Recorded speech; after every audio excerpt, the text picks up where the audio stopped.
आज हम लोगों का टॉपिक है कि नेशनल इनकम में किस वैल्यू को इंक्लूड करेंगे और किस वैल्यू को इंक्लूड नहीं करेंगे। क्वेश्चन रहेगा treatment of different item in the estimation of national income या treatment of different item in domestic income, कि डोमेस्टिक इनकम में किसको इंक्लूड करेंगे और किसको नेशनल इनकम में इंक्लूड करेंगे। इसके पिछले लेक्चर में हम लोगों ने पढ़ा कि नेशनल इनकम क्या है, डोमेस्टिक इनकम क्या है। हमने ये भी पढ़ा कि डोमेस्टिक टेरिटरी क्या है, नॉर्मल रेसिडेंट ऑफ इकोनॉमी क्या है, final goods and intermediate goods क्या है। तो होप आपने ये लेक्चर देखे होंगे पिछले, अगर नहीं देखे हैं तो इसके देखने से पहले आप प्लीज़ जाके वहाँ विजिट करें, देखें, क्योंकि जब आपका क्लियर होगा कंसेप्ट तो यहाँ आसानी होगा समझने में कि किसको हम नेशनल इनकम में इंक्लूड करेंगे और किसको इंक्लूड नहीं करेंगे। तो आज हम शुरू करेंगे कि किस वैल्यू को हम इंक्लूड करेंगे, किस वैल्यू को इंक्लूड नहीं करेंगे। तो क्वेश्चन आएगा कि नेशनल इनकम में किसको इंक्लूड करेंगे और डोमेस्टिक इनकम में किसको इंक्लूड करेंगे। तो नेशनल इनकम है क्या, पहले ये जान लेते हैं। नेशनल इनकम यहां बोलते हैं domestic income.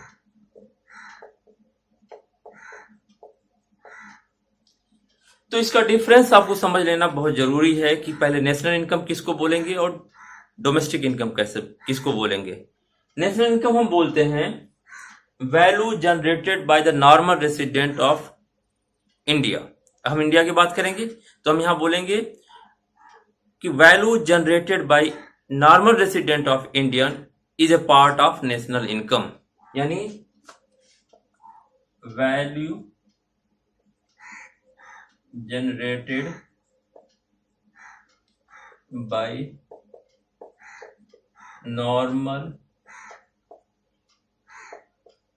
resident of country। यानी हम अगर इंडिया की बात करें तो जो वैल्यू जनरेट इंडियन रेसिडेंट करेंगे वो नेशनल इनकम का पार्ट होगा। अब इंडियन रेसिडेंट दो जगह हो सकते हैं, इंडिया में भी जनरेट कर सकते हैं और Indian resident working abroad is also part of national income. तो ये क्लियर हो गया। हमें देखना क्या है, नेशनल इनकम में सिर्फ हमें वही वैल्यू इंक्लूड करना है जो normal resident of country generate करेंगे। अगर हम इंडिया की बात कर रहे हैं तो all the value generated by normal resident of Indian is a part of national income. National income का पार्ट क्या होगा, जो इंडियन रेसिडेंट इनकम कमाएंगे उन सभी को हम नेशनल इनकम में इंक्लूड करेंगे। अब नॉर्मल रेसिडेंट जो ऑफ इंडिया है या इंडियन जो रेसिडेंट हैं वो इंडिया में भी पैसा कमा सकते हैं और अब्रॉड में भी, यानी रेस्ट ऑफ द वर्ल्ड जिसको हम बोलते हैं, यानी अपने देश के बाहर दुनिया में भी पैसा कमा सकते हैं। तो इंडिया में जो रेसिडेंट नॉर्मल रेसिडेंट कमाएंगे वो प्लस जो इंडियन रेसिडेंट बाहर पैसा कमाएंगे उन दोनों को अगर हम ऐड कर दें तो हमारा निकल जाएगा नेशनल इनकम। तो यहां इंपॉर्टेंट क्या है, इंपॉर्टेंट है रेसिडेंट, यानी that income should be generated by the normal resident of our country. यहां पर सबसे ज्यादा इंपॉर्टेंट हमने फोकस किसको किया है कि कोई अगर रेसिडेंट है इंडिया का, चाहे वो इंडिया में पैसा कमाए चाहे फॉरेन में पैसा कमाए, उसके पैसे को हम नेशनल इनकम में इंक्लूड करेंगे। एग्जांपल ले लो, Indian resident working in American embassy या Indian resident working in Japan is a part of national income definitely, because the person is resident of India. वो आदमी कहाँ का है, इंडिया का है। तो हम जब क्वेश्चन देखेंगे तो ये देखेंगे कि वो आदमी है कहाँ, रेसिडेंट कहाँ का है। नॉर्मल रेसिडेंट ऑफ कंट्री जिस देश का होगा उस देश की नेशनल इनकम में उसका वैल्यू ऐड होगा। अगर क्वेश्चन आ गया American resident working in India is a part of national income of India और नॉट, तो आप लिखेंगे no, it is not a part of national income of India because that person is a resident of America. क्योंकि वो आदमी कहाँ का है, अमेरिकन रेसिडेंट है, तो अमेरिका के नेशनल इनकम में इंक्लूड होगा। तो आपको ये बात क्लियर हो गया कि नेशनल इनकम में हम वो वैल्यू इंक्लूड करेंगे जो हमारे रेसिडेंट हैं उन्हीं की वैल्यू को। अब डोमेस्टिक इनकम में डोमेस्टिक इनकम में वैल्यू या हम लिख देंगे income generated by resident and non resident but it should be within domestic territory.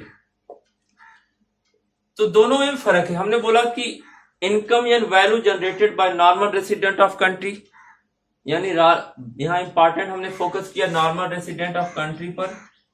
यहां हम बोल रहे हैं कि वैल्यू या इनकम जनरेटेड बाय रेसिडेंट और non resident but it should be with in the domestic territory, यानी यहां हमने फोकस किस पर किया है? डोमेस्टिक टेरिटरी पर। यानी हमारे देश की जो इकोनॉमिक टेरिटरी है उसमें जो कुछ भी प्रोड्यूस होगा वो डोमेस्टिक इनकम है, either that produced by the resident और नॉन रेसिडेंट। यानी डोमेस्टिक इनकम में फर्क यह है कि हमारी इकोनॉमिक टेरिटरी में होनी चाहिए। वो इकोनॉमिक टेरिटरी में चाहे वो रेसिडेंट प्रोड्यूस करे या नॉन रेसिडेंट प्रोड्यूस करे, उसकी वैल्यू को हम डोमेस्टिक इनकम में इंक्लूड करेंगे। जैसे हमने कल बताया था पिछले लेक्चर में कि जो इंडिया की एम्बेसी जहां पर भी होगी, चाहे अमेरिका में हो, जापान में हो, तो वो इंडिया की इकोनॉमिक टेरिटरी कहलाएगी और वहां जो इनकम जनरेट होगा वो किसका पार्ट होगा? डोमेस्टिक इनकम का पार्ट होगा, क्योंकि इकोनॉमिक टेरिटरी क्या है? इंडिया की है। जैसे एग्जांपल देखिए, क्वेश्चन होगा income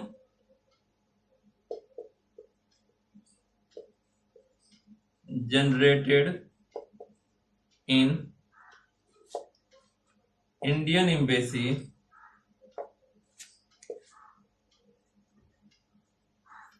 in Japan. Income generated in Indian embassy in Japan. Embassy कहां की है? इंडिया की है, लोकेटेड इन जापान है। लेकिन हमने बोला कि हमारी एम्बेसी दुनिया की किसी भी पार्ट में होगी वो हमारी इकोनॉमिक टेरिटरी का पार्ट होगा। इसीलिए जो जापान में इंडियन एम्बेसी है उससे जो पैसा जनरेट होगा वो हमारी डोमेस्टिक इनकम का पार्ट होगा। तो आपको पहली बात ये समझ में आ गई कि नेशनल इनकम में क्या इंक्लूड होगा और डोमेस्टिक इनकम में क्या इंक्लूड होगा। नेशनल इनकम में इंक्लूड होगा on the basis of A resident of country और डोमेस्टिक इनकम में कंक्लूड होगा on the basis of domestic territory. तो एक बात तो आपको क्लियर हो गया कि जो इंक्लूजन होगा डोमेस्टिक इनकम और नेशनल इनकम में, उसका जो आधार होगा, बेस होगा, एक होगा रेसिडेंट और एक होगा हमारा इकोनॉमिक टेरिटरी। अब इसका दूसरा आधार क्या है? इंटरमीडिएट गुड्स और फाइनल गुड्स।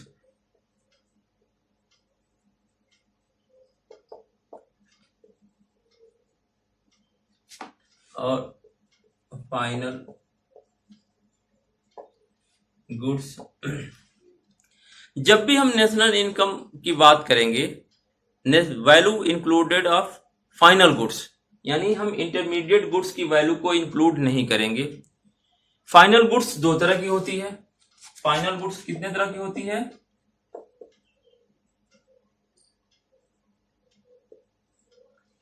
एक तो होता है कंजम्पशन गुड्स,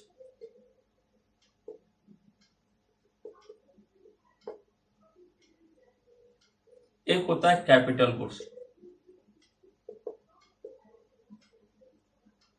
इंटरमीडिएट गुड्स क्या होती है?